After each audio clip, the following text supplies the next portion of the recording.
Di pertemuan pertama itu yang sering disampaikan dosen, kalau saya ini memang selalu saya sampaikan di pertemuan pertama dua hal mengenai pertama kontrak kuliah, yang kedua strategi belajar atau academic skill.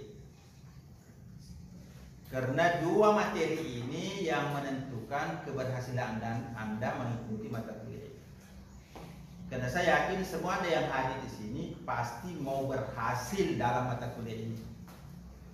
Nah, kuncinya di mana? Itu ada pada pemahaman Anda mengenai apa yang disampaikan pada pertemuan pertama. Jadi pertemuan pertama itu kalau saya menyebut 80% keberhasilan Anda dalam mata kuliah ini ditentukan pada pertemuan hari ini. 80%. Ini bisa Anda pakai juga nanti di mata kuliah lain. Karena itu salah mahasiswa yang tidak hadir pada pertemuan pertama. Karena setelah itu yang banyak gagal itu yang tidak hadir pada pertemuan pertama. Dan yang banyak melakukan itu adalah mahasiswa yang mengulang. Biasanya kalau mahasiswa baru enggak. Ya, kita harus dulu. Oke, yang pertama, saudara sekalian, saya akan jelaskan secara singkat mengenai kontrak kuliah. Ya. Kontrak belajar.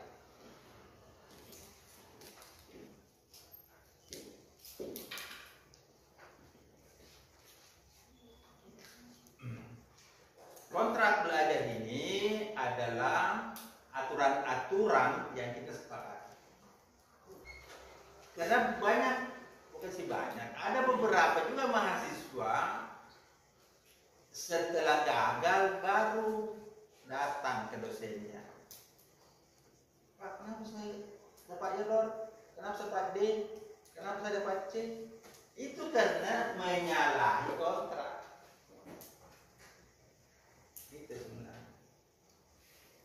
Jadi kalau Anda mau berhasil, pahami ini, praktekkan ini.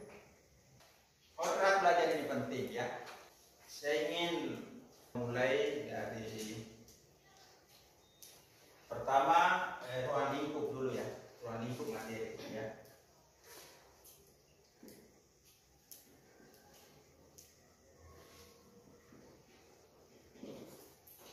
Mata kuliah ini, nama mata kuliahnya itu Teknologi Komunikasi dan Informasi. Kalau kita mau lihat ruang lingkup mata kuliah ini, soalnya mata kuliah ini isinya 3.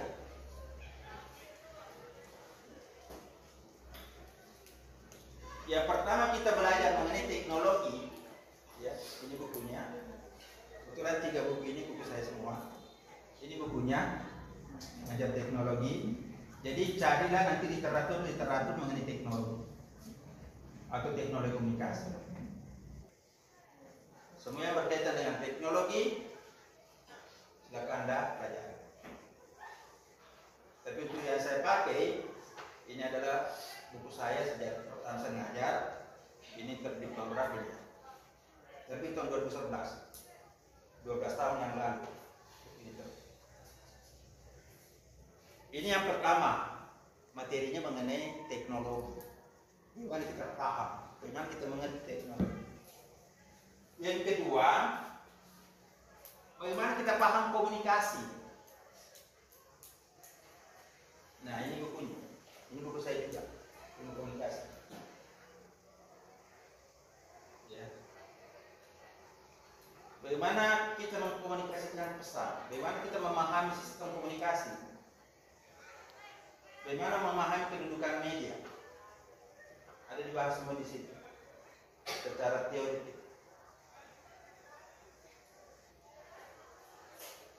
Kemudian yang ketiga, Anda harus memahami sistem informasi. Ya, itu dibahas di sini. 3 materi ini sebenarnya diajarkan pada 3 mata kuliah yang berbeda. Tapi kalau saya ngajar 3 mata kuliah ini saya gabung dalam mata kuliah ini.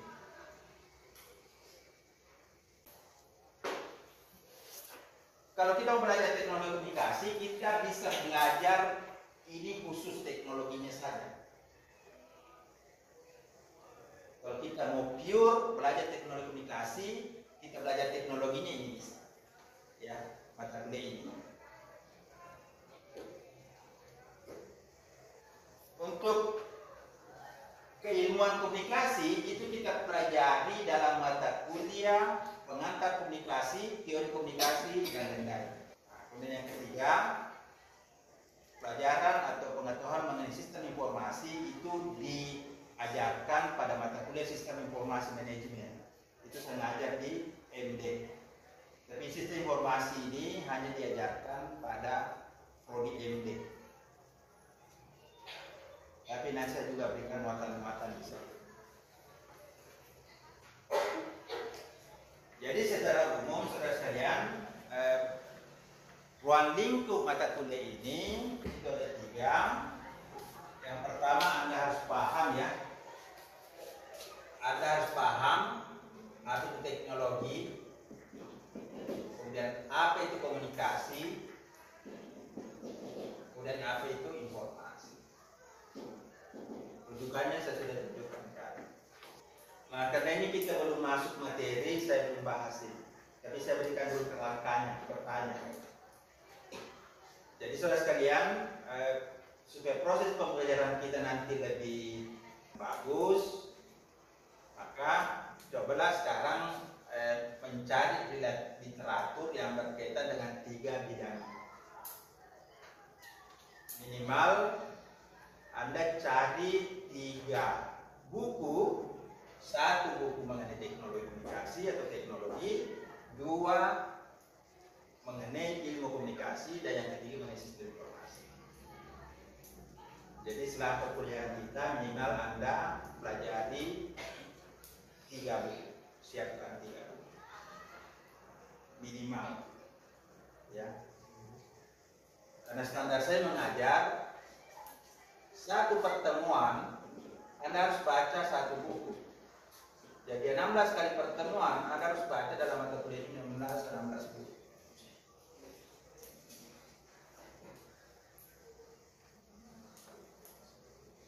Dan untuk menjadi sarjana selama 4 tahun, ini saya sampaikan sama mahasiswa, Anda harus membaca minimal 1000 buku. Bagaimana caranya kita membaca 1000 buku? Anda baca 1 buku 1 hari kali 4 tahun, 365 kali 4, ini sudah lebih 1200 hari.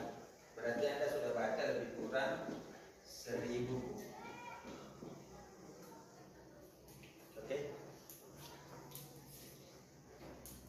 Jadi Anda jangan tinggalkan hari, atau ada yang meninggalkan hari, atau ada yang ditinggalkan hari, ya, tanpa mengisi otak Anda dengan info. Jadi ini adalah tempatnya Anda belajar. Ini ruang lingkup ya. Nah ini nanti kita bagi ke dalam pokok-pokok bahasa. Jelas ya? Oke. Kemudian apa ya? Metode ya, metode perkuliahan.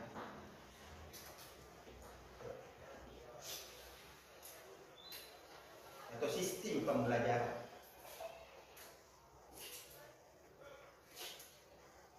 Metode ini kita bagi 2. Yang pertama offline, yang kedua online.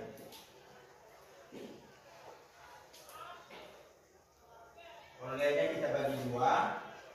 Ada sinkronus dan asinkronus. Ya. Jadi online-nya kita bagi 2, sinkronus dan asinkronus. Jadi saudara sekalian, selama 16 kali pertemuan, insya Allah kita akan masuk belajar kuliah tatap muka. Nah, metodenya itu pertama kita akan menggunakan metode tatap muka langsung seperti ini di kelas. Ini namanya offline, tatap muka langsung. Nah, saudara sekalian, ada nanti waktu-waktu tertentu pertemuannya bukan di kelas, tapi pertemuannya kita saluran elektronik. Nah, pertemuan melalui saluran elektronik itu ada dua.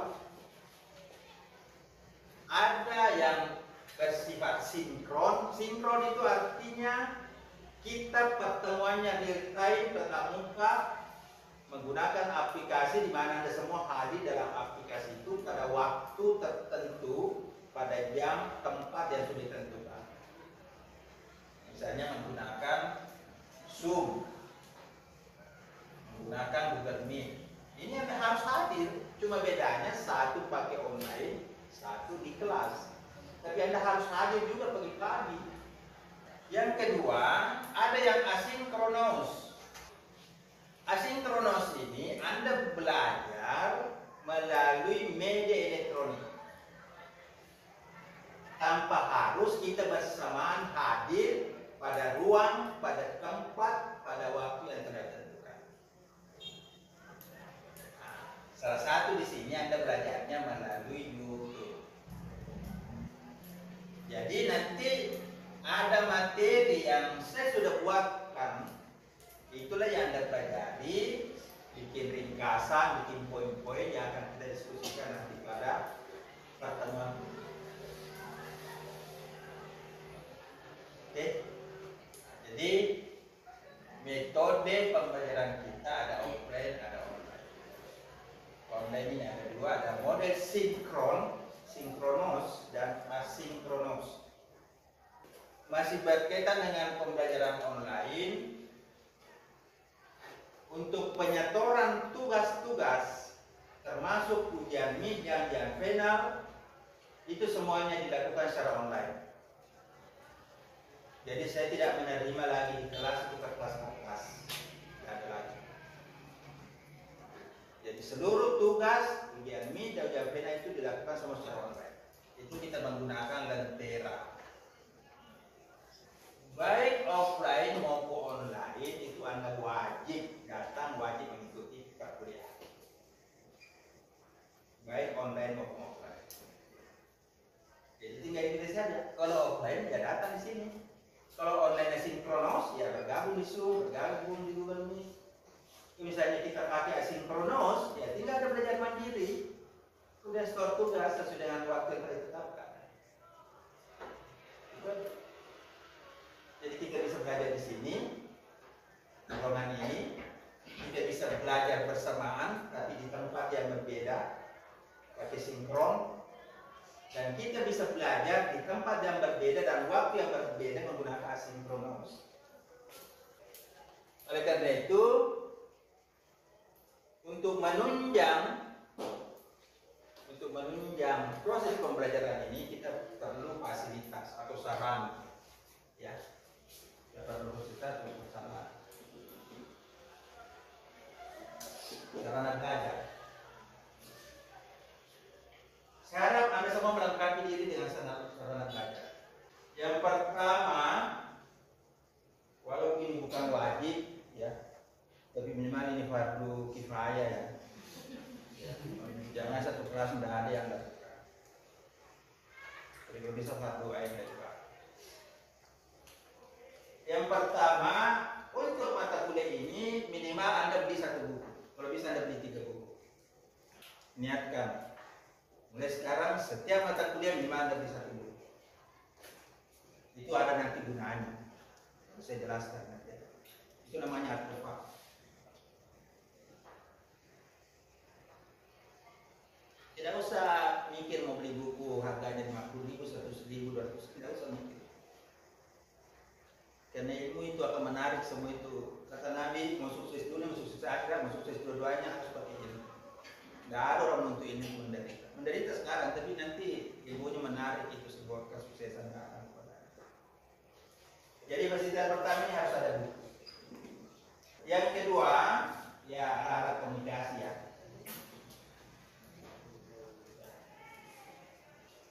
Saya kira Anda punya semua, ya.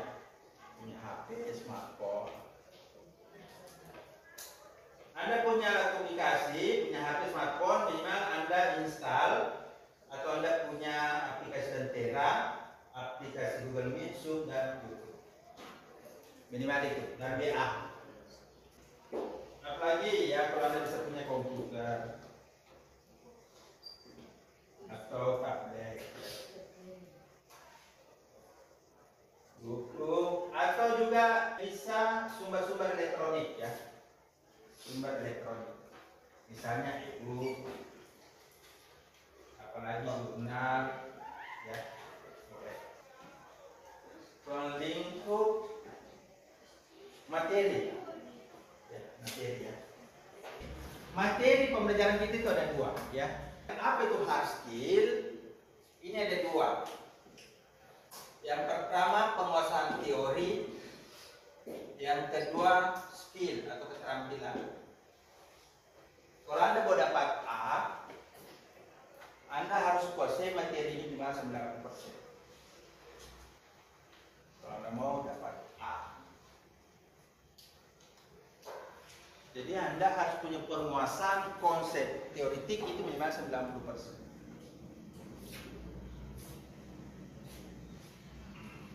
Yang kedua, keterampilan.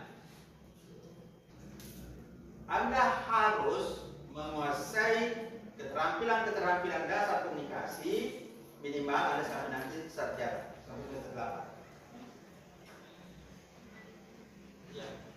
Dan keterampilan komunikasi itu kalau bisa Anda pelajari minimal satu keterampilan komunikasi satu semester. Mulai dari bahasa Inggris. Dan sekarang kursus bahasa Inggris selama 6 bulan. Berikutnya public speaking, berikutnya kursus jurnalistik, berikutnya bikin konten, berikutnya kursus komputer, bikin aplikasi. Ini, walaupun ini tidak menjadi penilaian, tapi ini dia menentukan nanti kompetensi keilmuan Anda. Di kursus apa saja? Kursus komputer, kursus aplikasi, kursus jaringan, kursus jurnalistik, bahasa Inggris, bagaimana bersaing, online shop, silakan. Jangan keluar tidak punya ini minimal 5 sampai 10 skill. Kemudian yang ke berikutnya ini 1, 2, 3. Soft skill. Soft skill ini adalah karakter, kepribadian. Jadi kita punya otak, kita perbaiki, kita punya keterampilan, kita perbaiki, kita punya jiwa, kita punya hati, kita perbaiki. Jadi saudara sekalian, materi saya itu ada 3. Materi konsep teoretik, materi keterampilan, dan yang ketiga materi karakter. Jadi teori beli buku, belajar,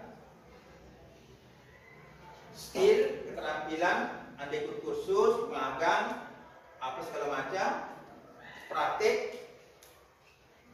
Kemudian soft skill, Anda memperbaiki karakter. Bagaimana menjadi jujur, rajin, bertanggung jawab, amanah, kerjasama, sabar, tekun, bersungguh-sungguh, tidak gampang terpengaruh, tidak gampang sakit hati, tidak gampang menyerah. Jadi ini materinya. Nah, kemudian yang paling penting, dan materi yang paling penting ini, sistem penilaian. Yang pertama, sistem penilaian. Yang pertama, kehadiran. Yang pertama, kehadiran. Kehadiran minimal 80% untuk 16 kali pertemuan. Jadi kalau Anda mau dapat nilai A, kehadiran Anda harus di atas 18. Sebenarnya itu syarat minimalnya itu menurut peraturan akademik. Kalau 16 kali itu jika mau dapat 80% itu Anda harus hadir minimal 13 kali. Berarti paling banyak tidak hadir 3 kali. Kehadiran itu berkaitan dengan kerajinan, kedisiplinan, ketekunan. Jadi yang pikir orang rajin, orang tekun, orang disiplin itu tidak mempengaruhi nilai, mempengaruhi kalau saya. Jadi tolong kalau tidak ada halangan datang. Yang kedua, tugas. Tugas kalau Anda mau dapat juga tugas harus di atas 80%. Karena setiap pertemuan itu ada tugas. Jadi sudah dua ya, kehadiran, kemudian tugas. Yang ketiga ikut ujian, ya, ikut ujian. Ujian ini yang final. Ujian ini dalam final ini tinggi poinnya. Ujian ini itu poinnya 30. Kalau ujian final itu 35, ya. Tapi itu relatif juga ya. Tapi bisa kita kasih itu. Kalau Anda misalnya tidak ikut ujian ini, kemungkinan Anda masih bisa lulus, tapi Anda masih dapat C. Karena Anda sudah terkoreksi poinnya 30 poin. Jadi tolong kalau bisa nanti Anda jangan sampai tidak ikut. Tapi meet-nya nanti malah di online, makanya waktunya lama. Ya. Nah, saudara sekalian, ada yang sangat penting yang saya mau sampaikan khusus untuk tugas dan ujian. Ya. Haram hukumnya Anda plagiat. Jadi bikin tugas sendiri, kerja sendiri, upload sendiri. Jangan sama sekali ambil pekerjaan teman. Lihat-lihat boleh. Apalagi ujian. Karena kalau Anda plagiat satu kali maksimal dapat C nilainya. Anda plagiat 2 kali masih dapat D atau error. Ini yang saya bilang tadi, soft skill bisa membuat kita tidak lulus. Jadi yang sangat penting yang saya ingin tekankan di dalam sistem penilaian, yang pertama kerajinan, ya, yang kedua kejujuran, yang ketiga kecerdasan, itu relatif. Yang pertama kerajinan, kesungguhan, kedisiplinan, kesabaran, ketekunan, yang kedua kejujuran. Ya, biar Anda kerja sedikit, pasti jauh lebih tinggi nilainya daripada kalau Anda 20 halaman Anda nyontek. Sama pekerjaannya. Jadi kalau sama pekerjaannya ya langsung dua-duanya langsung dapat C.